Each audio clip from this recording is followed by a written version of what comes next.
Olá, está começando o Pauta Aberta desta segunda-feira, 14 de junho. A partir de agora eu trago para você as informações do Departamento de Jornalismo da TV Evangelizar. Confira os destaques de hoje.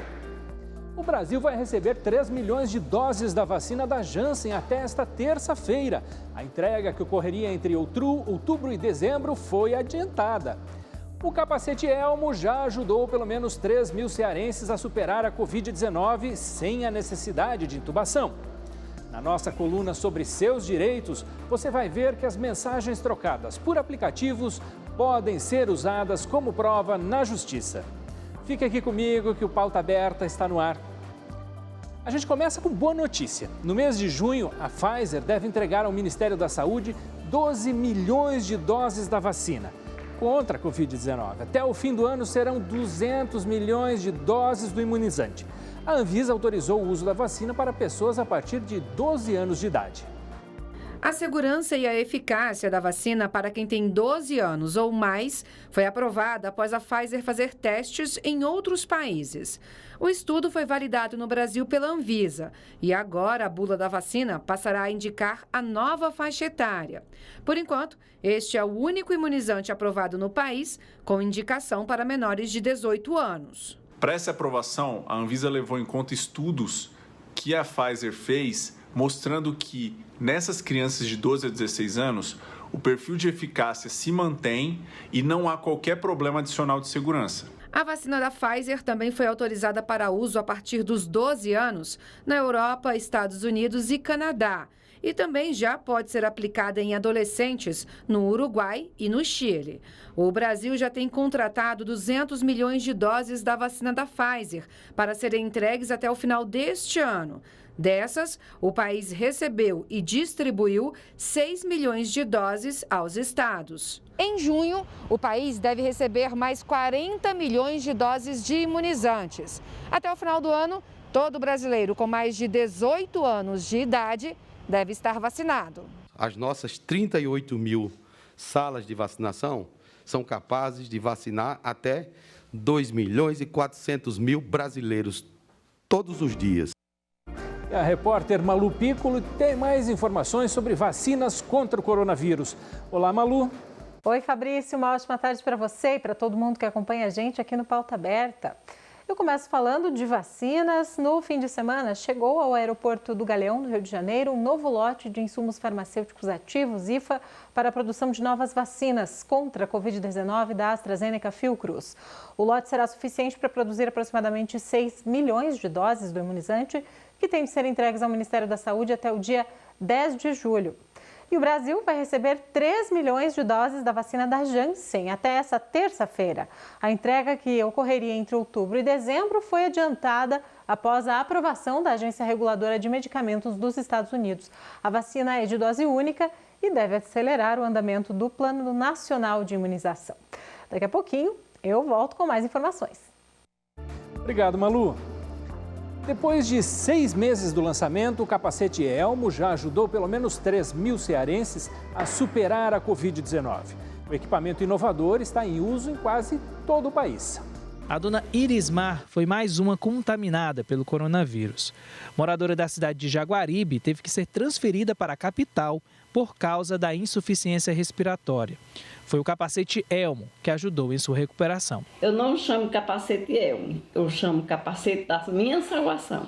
Com 2 dias eu já fiquei recuperada. No quarto dia eu já vim embora.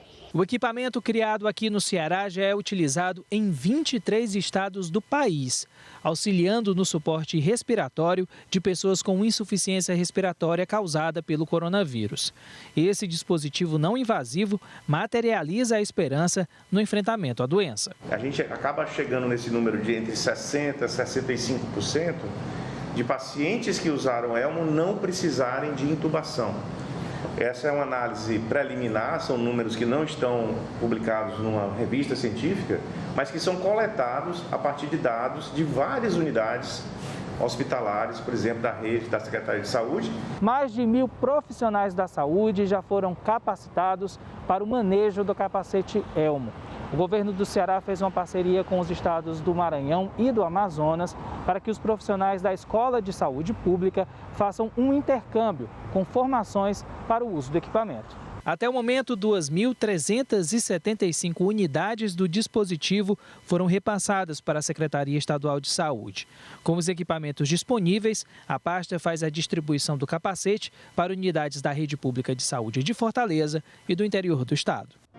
O gás de cozinha vai ficar mais barato no Paraná. Quem tem as informações é a Fabiana Vantucci. O projeto de lei que pode reduzir o preço do gás de cozinha em até 20% já foi aprovado na Assembleia Legislativa do Paraná.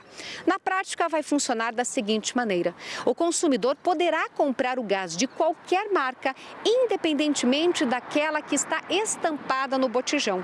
Ou seja, o titular da marca não poderá impedir a livre circulação do produto ou a reutilização do recipiente por uma empresa concorrente. Segundo os autores do projeto, existem aproximadamente 150 milhões de botijões no país em posse das revendedoras ou dos consumidores, que não podem enchê-los numa empresa com o menor preço se a marca for diferente. O objetivo do projeto é acabar com o monopólio das grandes empresas, estimular a concorrência e garantir a liberdade de escolha do consumidor, que poderá optar pela marca mais barata. A medida visa também conter o aumento descontrolado dos preços dos produtos essenciais em meio à pandemia. De Curitiba, Fabiana Vantucci, para a TV Evangelizar. O trabalho infantil é um problema que atinge quase 1.800.000 crianças e adolescentes no Brasil. E o aumento da vulnerabilidade social provocada pela pandemia piora esse quadro. No Brasil, todo o trabalho feito por menores que tiram o direito à infância, à dignidade, ao desenvolvimento físico e mental é considerado trabalho infantil.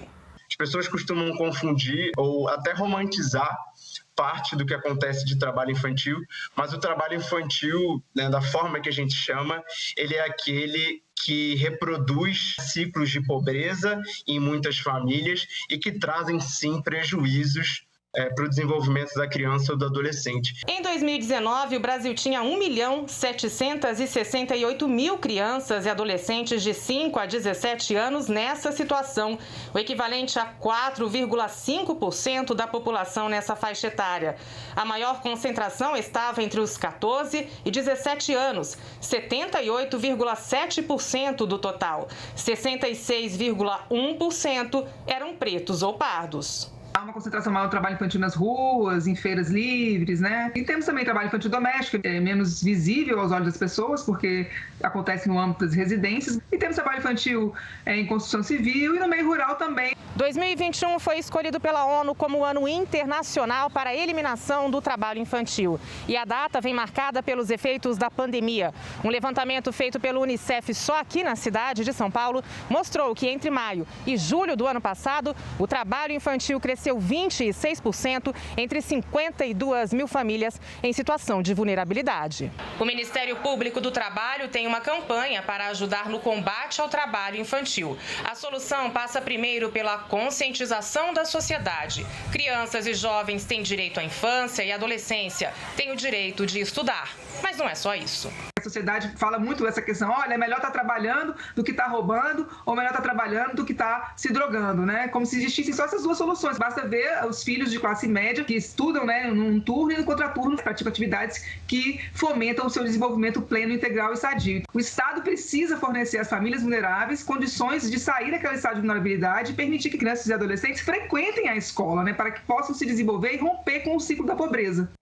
Veja agora como está o tempo hoje em todo o Brasil.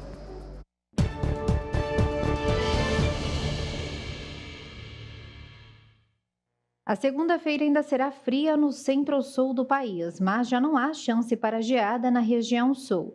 O dia também vai começar com temperaturas mais baixas no estado de São Paulo e em Mato Grosso do Sul, mas aos poucos elas começam a entrar em elevação gradativa com relação aos últimos dias. O tempo também fica firme e sem chuva entre o Espírito Santo, Rio de Janeiro, centro-sul de Minas e em áreas do norte e do nordeste, que vão desde a região do Acre até o sertão do estado da Paraíba. A expectativa, por outro lado, é de que uma mudança na circulação dos ventos provoque chuva entre a tarde e a noite no Triângulo Mineiro, norte de Minas e entre as capitais Cuiabá, Goiânia e Brasília. Na região de El Salvador, o tempo continua instável e pode chover a qualquer hora. Já entre Aracaju e a região do Maranhão, o dia ainda vai começar com sol e deve chover rápido, principalmente entre a tarde e a noite. O tempo vai continuar instável e com várias pancadas de chuva no extremo norte do Brasil. Mas sobre as capitais Boa Vista, Manaus e Belém, o dia deve começar com sol e chove apenas entre a tarde e a noite. A mínima prevista em Salvador é de 22, máxima de 27 graus. E em Porto Alegre, mínima de 10, máxima de 21 graus. Depois do intervalo, tem o nosso quadro sobre seus direitos. E hoje você vai saber como as mensagens eletrônicas podem servir de prova na justiça. Até já!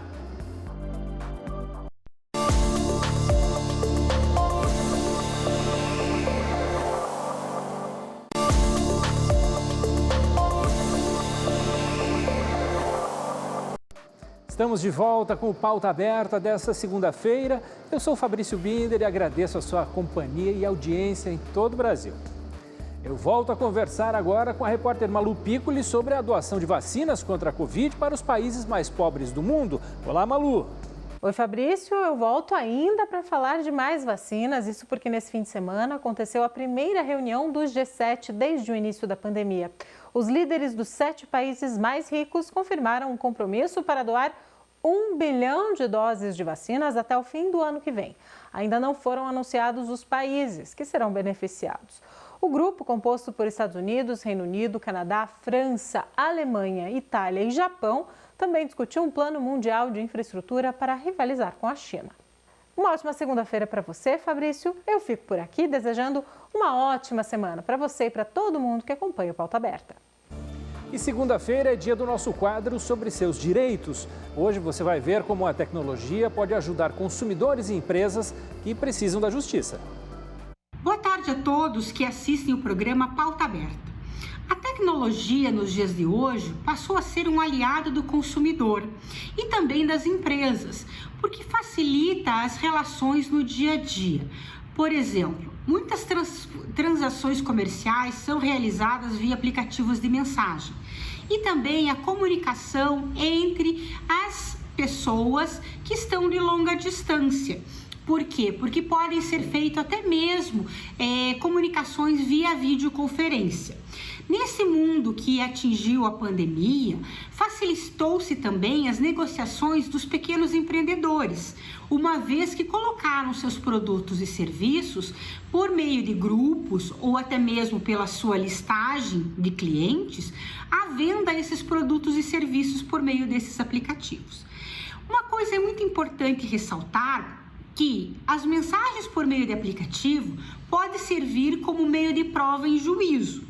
O que significa dizer? Que as mensagens eletrônicas hoje, a conversa ou os vídeos, também são utilizados em juízo, caso algum problema da mercadoria ou na prestação de serviço possa gerar um dano para aquele que está adquirindo, tanto esse produto quanto esse serviço. Ele não é uma prova contundente, mas é um indício de prova. Então, é possível guardar estas mensagens, armazená-las e, se for necessário, até fazer uma ata notarial. O que é esta ata?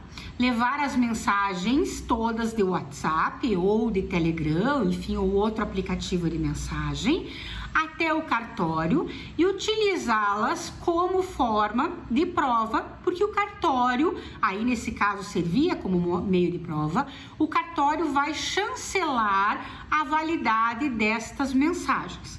Se utilizar apenas as mensagens puras e simples, elas são um bom indício de prova. Então, guardar essas mensagens em caso de algum problema que possa existir com o fornecedor ou com o prestador de serviço é algo muito importante. Por quê? Porque já serve para questionar algum problema que eventualmente existam entre as partes. Esse mecanismo foi tão divulgado no Brasil que o Brasil hoje é considerado um dos grandes clientes desses fornecedores de mensagens eletrônicas. Tão grave é a situação que envolve os aplicativos de mensagem, que nós temos muitas fraudes que envolvem esse dispositivo. Por exemplo, a clonagem dos aplicativos, que os consumidores sofrem muito com relação a isso.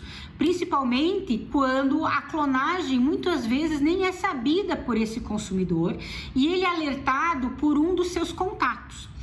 O que eu devo fazer? Como eu devo agir nessa situação?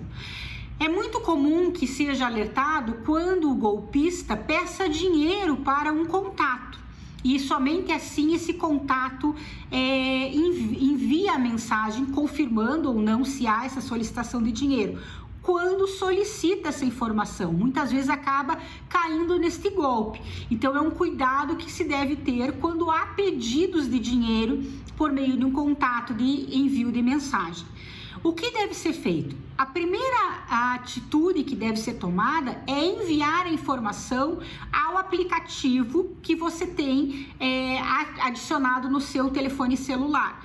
Informar que está acontecendo este problema.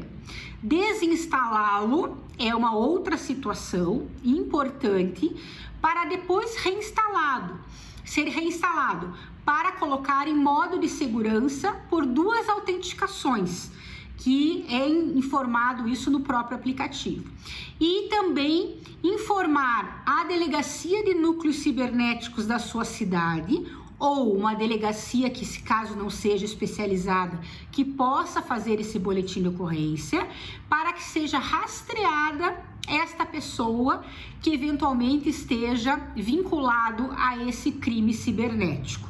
Isso é muito importante para que possam ser vinculadas todas as queixas, crimes com relação a esse tipo de crime cibernético, para que possam apanhar todas as pessoas que estão cometendo esses crimes com os aplicativos de celulares.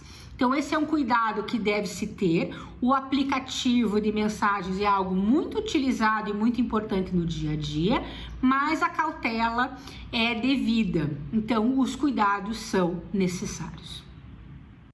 Cresceu a procura pelos atacarejos, lojas que prometem preços mais em conta por unirem características do atacado e do varejo. Nos primeiros 4 meses deste ano, o volume de vendas subiu 20% neste tipo de estabelecimento.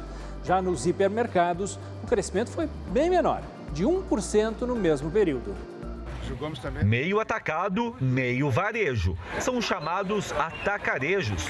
O modelo de negócio concentra em um só lugar ponto de venda e ponto de distribuição e atrai tanto pequenos comerciantes quanto o consumidor final, que busca preços mais baixos. Eu trabalho com coisa de espetinho, eu compro coisa de embalagem, bebida, tudo aqui, não precisa eu ir em vários lugares. Para casa também, produtos de limpeza, tudo bem mais barato, bem mais em conta. Além das vendas em volume maior, o que também reduz os preços é a estrutura mais simples. O custo da gente é baixo, a gente abastece em caixas fechadas, tem um custo operacional muito menor. A grande maioria do depósito na loja, isso... Consequentemente, você tem um custo de manutenção e até mesmo para montar a loja muito mais baixo do que o varejo. Durante a pandemia, os atacarejos cresceram em ritmo bem acima das redes tradicionais de hipermercados. É o que diz uma pesquisa da Nielsen Consultoria. As vendas nesse tipo de loja cresceram quase 9% no ano passado e 20% de janeiro a abril deste ano. Já os hipermercados cresceram apenas 1% em 2020 e 1,1% nos primeiros 4 meses de 2021. Não é que o atacarejo decolou pelo Covid, ele já crescia muito mais rápido que outros canais, mas a pandemia acelerou esse crescimento e ajudou por essa situação de abastecimento e de procura de preço mais barato. Esta rede de atacarejo possui 7 lojas em São Paulo. No ano passado, as vendas tiveram uma alta de 24% e o número de novos clientes também subiu 16%. A expectativa para este ano continua positiva. O setor deve crescer ainda mais e influenciar os modelos de negócio dos mercados tradicionais. os grandes varejistas regionais de Brasil também todos estão focando nesse segmento atacarejo e todos têm planos de abertura. Imaginamos que os 2-3 próximos anos o atacarejo vai continuar tendo um crescimento expressivo, mas também outros canais vão reagir e possivelmente também vão ajustar as estratégias para tentar atrair consumidores. O robô chinês Zhijiangji enviou as primeiras imagens da superfície de Marte. O equipamento vai estudar o solo e a atmosfera do planeta vermelho. As 3 primeiras imagens pelo robô Zhurong mostram o solo rochoso de Marte, o robô e a plataforma de pouso. Com a chegada das imagens, a primeira missão exploratória em Marte, feita pelos chineses, foi considerada um sucesso e muito comemorada pela Administração Espacial Nacional da China. A missão Tianwen-1 foi lançada em julho do ano passado com um orbitador, uma plataforma de pouso e um robô. O pouso foi no dia 15 de maio, fazendo da China o segundo país a pousar em Marte, atrás dos Estados Unidos. Agora, o Zhurong vai passear pela superfície do planeta para a exploração científica. O objetivo é enviar de volta dados sobre o solo e a atmosfera. Pauta Aberta está terminando. Até amanhã.